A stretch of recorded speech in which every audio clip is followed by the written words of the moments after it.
சென்னையில் 1 லட்சம் ரூபாயை தாண்டி வீறு நடை போடும் ஆபரண தங்கம் விலை இன்று மேலும் 240 ரூபாய் அதிகரித்து நகை பிரியர்களை அதிர வைத்துள்ளது. வரலாற்றிலேயே இல்லாததாக கடந்த 15ஆம் தேதி 1 லட்சம் ரூபாயை தாண்டிய தங்கம் விலை நேற்று 1600 ரூபாய் உயர்ந்தது. இந்நிலையில் தொடர்ந்து 4வது நாளாக இன்றும் உயர்வுடன் ஆபரண தங்கம் வர்த்தகத்தை தொடங்கியுள்ளது. அதாவது கிராமுக்கு 30 ரூபாய் அதிகரித்து 12,800 ரூபாய்க்கு விற்பனையாகிறது. ஒரு சவரன் 1,02,400 ரூபாயாக உள்ளது.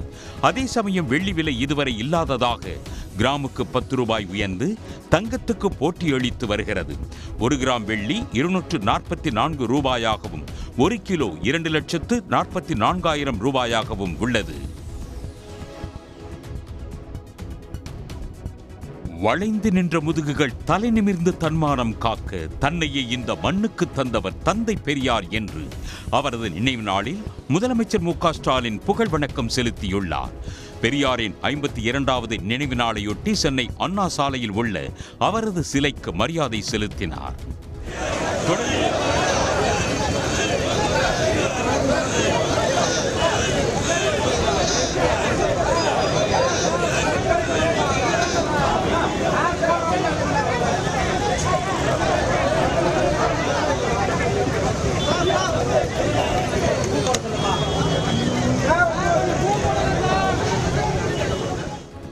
தொடர்ந்து எக்ஸ் தளத்தில் பதிவிட்ட முதலமைச்சர் ஸ்டாலின், தமிழர்கள் தலைகுனியாமல், ஆதிக்கத்துக்கு அடிபணியாமல், பகுத்தறிவு சிந்தனையோடு சக மனிதரை நேசித்து சமத்துவத்தை பேணுவதே அவரது உழைப்புக்கு நாம் செலுத்தும் நன்றி என குறிப்பிட்டுள்ளார். மேலும் பெரியார் எனும் பெருஞ்சூரியனை திருடவும் முடியாமல், தின்று செரிக்கவும் முடியாமல், திண்டாடும் பகைவர் கூட்டத்தின் வஞ்சக எண்ணங்களை வீழ்த்திட ஓரணியில் தமிழ்நாடு நின்றால் வெற்றி நமதே எனவும் தெரிவித்துள்ளார். எம்ஜிஆரின் 38வது நினைவு தினத்தையொட்டி சென்னை மெரினாவில் உள்ள அவரது நினைவிடத்தில் அதிமுக பொதுச் செயலாளர் எடப்பாடி பழனிசாமி மரியாதை செலுத்தினார். பின்னர் எடப்பாடி பழனிசாமியுடன் முன்னாள் அமைச்சர்கள், நிர்வாகிகள் உறுதிமொழி எடுத்துக் கொண்டனர். அனைத்து இந்திய அண்ணா திராவிட முன்னேற்ற கழகம், அனைத்து இந்திய அண்ணா திராவிட முன்னேற்ற கழகம், அனைத்து இந்திய அண்ணா திராவிட முன்னேற்ற கழகம், அனைத்து இந்திய அண்ணா திராவிட முன்னேற்ற கழகம் என்றும் வெல்க வெல்க வெல்கவே, என்றும் வெல்க வெல்க வெல்கவே, என்றும் வெல்க வெல்க வெல்கவே, என்றும் வெல்க வெல்க வெல்கவே. தொடர்ந்து செய்தியாளர்களிடம் பேசிய ஜெயக்குமார், ஓபிஎஸ் டிடிவி தினகரனை கூட்டணியில் இணைப்பது குறித்து மேலிடம் முடிவெடுக்கும் என பதிலளித்தார். அதெல்லாம் மேல்மட்ட விஷயம். மேல்மட்ட விஷயம்னா என்ன? ஓபிஎஸ் டிடிவி அவங்க ஒரு ஒரு என்னன்னா ஒரு நிலைப்பாடு எடுக்கிறாங்க. ஸோ அந்த நிலைப்பாடை பொறுத்தவரையில் அது ஏற்றுக்கொள்வதா இல்லையான்றதை பொதுச்செயலாளர் தான் முடிவு செய்வார். ஏன்னா இந்த விஷயத்தில் நீங்கள் கேட்குற கேள்விக்கு நான் இப்போதைக்கு எதுவும் கருத்து சொல்ல முடியாது. Let's wait and see. OPS TTV தினகரனை கூட்டணியில் இணைக்கும் பேச்சுக்கே இடமில்லை என கடுமையாக விமர்சித்து வந்த நிலையில் ஒன்றிய அமைச்சர் பியூஷ் கோயல் உடனான சந்திப்புக்கு பிறகு அதிமுக நிலைப்பாட்டில் மாற்றம் ஏற்பட்டுள்ளது. பூக்களின் வரத்து குறைவு காரணமாகவும் கிறிஸ்துமஸ் ஆங்கில புத்தாண்டு காரணமாகவும் கன்னியாகுமரி மாவட்டம் தோவாளை மலர்ச்சந்தையில் மல்லிகைப்பூ கிலோ 5,000 ரூபாயாக உயர்ந்துள்ளது. கிறிஸ்துமஸ் பண்டிகை நாளை கொண்டாடப்பட உள்ளதாலும் தமிழ்நாட்டில் நிலவி வரும் பனிப்பொழிவு காரணமாகவும் தோவாளை மலர்ச்சந்தையில் மல்லிகை, பிச்சிப்பூக்கள் வரத்து குறைந்துள்ளது. இதன் காரணமாக விலை கடுமையாக அதிகரித்துள்ளது. கிறிஸ்துமஸ் மண்டல பூஜை எல்லாம் வரனால பூக்கள் விலை அதிகமாக இருக்குது. போன வாரம் வரைக்கும் மல்லிகைப்பூ 2,000 ரூபா விற்றாங்க கிலோ. இன்னைக்கு 5,000 ரூபாய்க்கு தான் சொல்கிறாங்க. பிச்சி 1000 ரூபா விற்று கிலோ. இன்னைக்கு 2,500 ரூபாய்க்கு விற்கலாம். இதெல்லாம் பண்ணுது. பூக்கள் வரத்து ரொம்ப குறைஞ்சிட்டு, நல்ல பனிப்பொழிவுனால பூக்கள் வரத்து ரொம்ப குறைஞ்சிட்டு இந்த வரும் காலங்களில் இன்னும் ஒரு 10 நாட்கள் பூக்கள் அதிகமாக தான் இருக்கும்னு நாங்கள் கணிக்கிறோம். வாடா மல்லி கிலோ 60 ரூபாய்க்கும், கேந்தி கிலோ 40 ரூபாய்க்கும், செவந்தி கிலோ 120 ரூபாய்க்கும், சம்மங்கி கிலோ 240க்கும் விற்கப்படுகிறது.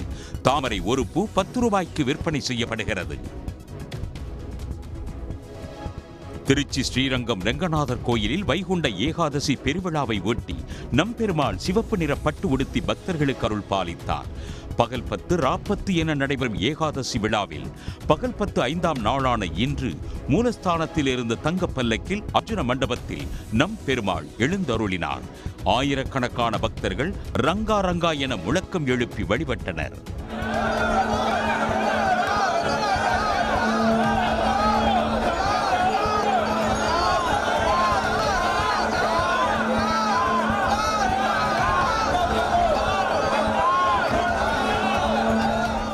இன்று மாலை அர்ஜுன மண்டபத்தில் இருந்து நம்பெருமாள் மூலஸ்தானம் சென்றடைய உள்ளார். 108 வைணவ தலங்களில் முதன்மையானதும் பூலோக வைகுண்டம் எனும் பக்தர்களால் அழைக்கப்படும் ஸ்ரீரங்கம் ரெங்கநாதர் கோயிலில் ஆண்டுதோறும் வைகுண்ட ஏகாதசி பெருவிழா வெகு விமர்சையாக கொண்டாடப்பட்டு வருகிறது.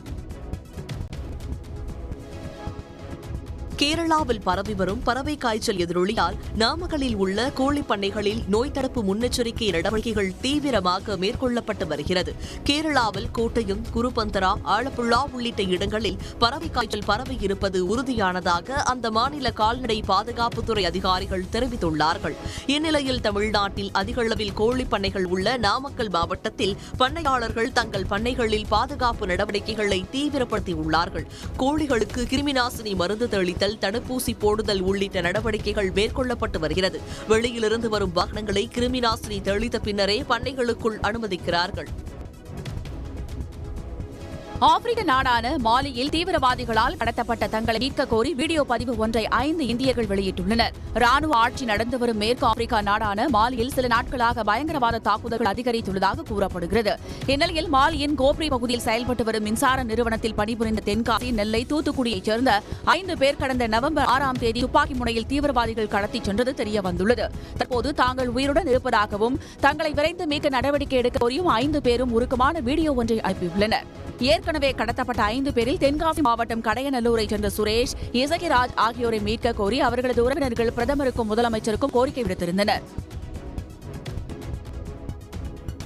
புதிய தொழிலாளர் சட்டங்களை கண்டித்து வரும் பிப்ரவரி 12ஆம் தேதி பொது வேலை நிறுத்தத்தில் ஈடுபட உள்ளதாக AITUC, HMS, CITU, INTUC உள்பட தேசிய அளவில் 10 தொழிற்சங்கங்கள் கூட்டாக அறிவித்துள்ளன. ஒன்றிய பாஜக அரசின் புதிய 4 தொழிலாளர் சட்டங்களும் தொழிலாளர்கள் மீதான தாக்குதல் என்று எதிர்க்கட்சிகள் குற்றம் சாட்டி வருகின்றனர். இருப்பினும் இந்த தொகுப்புச் சட்டங்களை சுற்றி நேர்மறையான ஒருமித்த கருத்தை உருவாக்க மோடி அரசு முயற்சிப்பதாகவும் இதை எதிர்த்து நின்று தொழிலாளர்கள் மீதான ஒருதலை பட்சமான திணிப்புக்கு எதிராக போராடுவதில் உறுதியாக உள்ளதாகவும் தெரிவித்துள்ளனர். அந்த வகையில் 4 தொழிலாளர் சட்டங்களை எதிர்த்தும் அதை திரும்ப பெற வலியுறுத்தியும் ஒருநாள் வேலை நிறுத்தத்திற்கு 10 மத்திய தொழிற்சங்கங்கள் மற்றும் துறைசார் கூட்டமைப்புகள் அழைப்பு விடுத்துள்ளன. கீழடி குறித்த தொல்லியல் ஆய்வாளர் அமர்நாத் ராமகிருஷ்ணா தயாரித்த அகழாய்வு அறிக்கை தெளிவற்றது என இந்திய தொல்லியல் துறை தெரிவித்துள்ளது.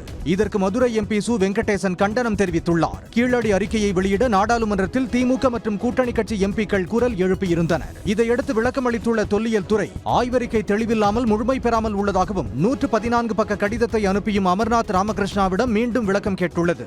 இதற்கு எதிர்ப்பு தெரிவித்துள்ள சு வெங்கடேசன் கீழடி வரலாற்றை மறைக்க ஒன்றிய அரசு முயற்சிப்பதாக குற்றம் சாட்டியுள்ளார்.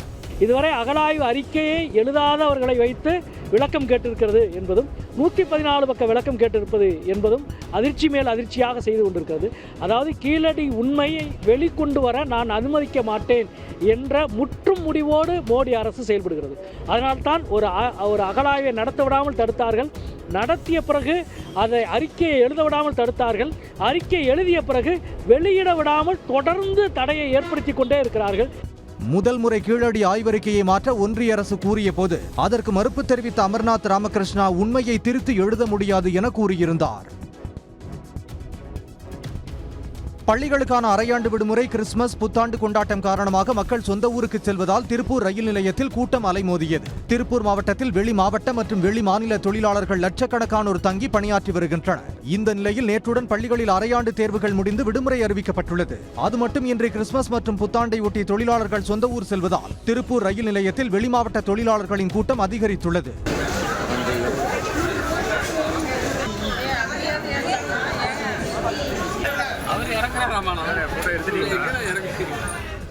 பொதுவாக 2 நிமிடங்கள் மட்டுமே திருப்பூர் ரயில் நிலையத்தில் நின்று செல்லும் ரயில்கள் சுமார் 7 நிமிடங்களுக்கு மேல் நின்று பயணிகளை ஏற்றிச் சென்றன.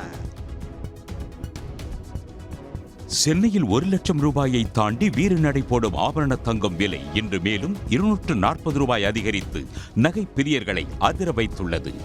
வரலாற்றிலேயே இல்லாததாக கடந்த 15ஆம் தேதி 1,00,000 ரூபாயை தாண்டிய தங்கம் விலை நேற்று 1,600 ரூபாய் உயர்ந்தது. இந்நிலையில் தொடர்ந்து 4வது நாளாக இன்றும் உயர்வுடன் ஆபரண தங்கம் வர்த்தகத்தை தொடங்கியுள்ளது. அதாவது கிராமுக்கு 30 ரூபாய் அதிகரித்து 12,800 ரூபாய்க்கு விற்பனையாகிறது. ஒரு சவரன் 1,02,400 ரூபாயாக உள்ளது. அதே சமயம் வெள்ளி விலை இதுவரை இல்லாததாக கிராமுக்கு 10 ரூபாய் உயர்ந்து தங்கத்துக்கு போட்டியளித்து வருகிறது. 1 கிராம் வெள்ளி 244 ரூபாயாகவும் 1 கிலோ 2,44,000 ரூபாயாகவும் உள்ளது. 2026ஆம் ஆண்டிற்கான அவனியாபுரம் ஜல்லிக்கட்டு போட்டி ஏற்பாட்டு பணிகளை மேற்கொள்வதற்காக மதுரை மாநகராட்சி சார்பில் ஒப்பந்த புள்ளி கோரப்பட்டுள்ளது. அவனியாபுரம் ஜல்லிக்கட்டு விழா மேடை, மாடுபிடி வீரர்களுக்கான கேலரி, தடுப்பு வேலி, குடிநீர் வசதி உள்ளிட்டவற்றுக்காக 62,17,000 ரூபாய், சாலை சீரமைப்பு பணிகளுக்கு 4,81,000 ரூபாய் என மொத்தம் 66,98,000 ரூபாய்க்கு ஒப்பந்த புள்ளி வெளியிடப்பட்டுள்ளது. மதுரை அவனியாபுரத்தில் ஜனவரி 15ஆம் தேதி, அதாவது தை மாதம் முதல் நாள் பொங்கல் அன்று ஜல்லிக்கட்டு போட்டி நடைபெறும். இப்போட்டியை நடத்துவதில் இரு தரப்பினர் இழுபறி நீடித்து வரும் நிலையில் ஒப்பந்த புள்ளி கோரப்பட்டுள்ளது. முல்லை பெரியாறு அணையின் உறுதித்தன்மையை சோதிக்கும் நவீன ஆய்வு 2வது நாளாக நடைபெற்றது. முல்லை பெரியாறு அணையில் நீரில் மறைந்திருக்கும் கட்டுமான பகுதிகளை ஆய்வு செய்ய ROV இயந்திரம் எனப்படும் ரிமோட் கண்ட்ரோல் ஆபரேட்டிங் இயந்திரம் பயன்படுத்தப்படுகிறது. 1200 மீட்டர் நீளமுள்ள அணையில் 22 பிளாக்குகளாக பிரித்து உறுதித்தன்மை சோதனை நடத்த ஒன்றிய அரசின் கண்காணிப்பு குழு திட்டமிட்டுள்ளது. அணையின் நீர் இருப்பு தற்போது 133 அடியாக உள்ள நிலையில் இந்த இயந்திரம் நீருக்கடியில் சென்று கட்டுமானத்தின் உறுதித்தன்மையை ஆய்வு செய்கிறது. செவ்வாய்க்கிழமை நடைபெற்ற முதல் நாள் ஆய்வில் 19 மற்றும் 20 பிளாக்குகள் ஆய்வு செய்யப்பட்டன. தொடர்ந்து நீருக்கடியில் உள்ள கட்டுமானத்தில் 18ஆம் பிளாக் ஆய்வு செய்யப்பட்டது. நீருக்குள் மறைந்திருக்கும் அணையின் உட்புற சுற்றுச்சுவர்களை வீடியோ பதிவு செய்வது, அதிர்வலைகள் மூலம் அணையின் கட்டுமான உறுதித்தன்மையை சோதிப்பது உள்ளிட்ட ஆய்வுகள் நடைபெற்றதாக அதிகாரிகள் தகவல் தெரிவித்தனர். கிருஷ்ணகிரி மாவட்டம் ஊத்தங்கரை அடுத்த சரட்டூர் கிராமத்தில் தார் சாலை அமைத்து குடிநீர் விநியோகம் உள்ளிட்ட அடிப்படை வசதிகளை மாவட்ட நிர்வாகம் செய்து தர அப்பகுதி மக்கள் வலியுறுத்தியுள்ளனர். குடிநீர் விநியோகம் செய்து வந்த தொட்டியின் மின் மோட்டார் 6 மாதத்துக்கு முன்பு பழுதான நிலையில் தற்போது வரை அதை சரி செய்ய நடவடிக்கை எடுக்கவில்லை என கூறப்படுகிறது. இதனால் கிராமத்தில் வசித்து வரும் 70க்கும் மேற்பட்ட குடும்பத்தினர் கடும் சிரமத்திற்கு ஆளாகியுள்ளனர். தண்ணி வேணும்னா போரு போகணும், இல்லை அப்படின்னா கிணத்துக்கு தான் போய் தண்ணி பிடிச்சிட்டு வந்துங்க. அது போகிறதுக்கு 2 கிலோமீட்டர் 3 கிலோமீட்டர் போயிட்டு வர வேண்டியதாக இருக்குங்க. அப்படின்னு ரொம்ப கஷ்டத்தில் இருக்கிறோம். ஆனால் தண்ணி குடிக்கிறதுக்கு தண்ணியில் 6 மாதம் ஆயிடுச்சு போர் கேட்டு, அதையும் சரி பண்ணி கொடுக்கல. எங்களுக்கு அதெல்லாம் ரெடி பண்ணி எங்களுக்கு செஞ்சு கொடுங்க. மழை வந்துருச்சுன்னா அந்த ரோட்டில் போக முடியல, வர முடியல, ரொம்ப சேராகவும் இருக்குது. இந்த ஊருக்கு தார் ரோடு வசதியும் தண்ணி வசதியும் குடிநீர் வசதியும் பண்ணி கொடுக்கணும். அடிப்படை வசதிகளை செய்து தர அரசும் மாவட்ட நிர்வாகமும் உடனடியாக நடவடிக்கை எடுக்க அப்பகுதி மக்கள் கோரிக்கை வைத்துள்ளனர். சங்கரன்கோவிலில் உள்ள மலர்ச்சந்தையில் மல்லிகைப்பூ விலை கிலோ 3,000 ரூபாய்க்கு விற்பனை செய்யப்படுவதால் வாடிக்கையாளர்கள் அதிர்ச்சி அடைந்துள்ளனர். சங்கரன்கோவில் மலர்ச்சந்தையில் மல்லிகைப்பூ, பிச்சிப்பூ, முல்லைப்பூ, கனகாம்பரம் போன்ற மலர்கள் விற்பனைக்கு கொண்டு வரப்படுகின்றன. கடந்த சில தினங்களாக வரத்து குறைந்ததால் நேற்று 1 கிலோ மல்லிகைப்பூ 1,500 ரூபாய்க்கு விற்கப்பட்ட நிலையில் விலை உயர்ந்து கிலோ 3,000 ரூபாய்க்கு விற்பனையானது. இதேபோல் 1,000 ரூபாய்க்கு விற்பனை செய்யப்பட்டு வந்த பிச்சிப்பூ 2,000 ரூபாய்க்கு விற்பனை செய்யப்பட்டது. பல பூக்களின் விலைகளும் கணிசமாக உயர்ந்துள்ளது. மதுரை திருப்பரங்குன்றம் தேவசேனா மண்டபத்தில் மலேசியாவைச் சேர்ந்த பரத நடன கலைஞர்களின் நாட்டிய நிகழ்ச்சி வெகு விமரிசையாக நடைபெற்றது. மலேசியாவைச் சேர்ந்த பிரபல நடன கலைஞர் இந்திராணி சுகுமார் தலைமையில் 36 கலைஞர்கள் மதுரைக்கு வருகை தந்தனர். பின்னர் இவர்கள் ஒன்றிணைந்து திருப்பரங்குன்றம் தேவசேனா மண்டபத்தில் தங்களது பரதநாட்டிய நிகழ்ச்சியை அரங்கேற்றினர். இதில் சீன நாட்டைச் சேர்ந்த பெண்ணும் 7 வயது சிறுமியும் இணைந்து நடனமாடியது பார்வையாளர்களை வெகுவாக கவர்ந்தது. இந்த முருகனுக்காக நாங்கள் எல்லாரும் டான்ஸ் பண்ணுறதுக்காக நாங்கள் எல்லாம் கொடுத்து வச்சிருக்கிறோம். ஸோ இது எங்களுக்கு ஒரு பெரிய பிளஸ்ஸிங். அவரோட பிளஸ்ஸிங் இருக்கிறனால தான், அவரோட அதாவது காலிங் இருந்தனால தான் நாங்கள் எல்லாரும் அவருக்காக இங்கே நடனத்தை படைக்கிறோம். முன்னதாக இதேபோன்று பரதநாட்டிய நிகழ்ச்சி திருச்செந்தூர் முருகன் கோயிலிலும் நடைபெற்றது என்பது குறிப்பிடத்தக்கது. உடனுக்குடன் செய்திகளை தெரிந்து கொள்ள சன் நியூஸ் பெல் ஐகானை கிளிக் பண்ணுங்க.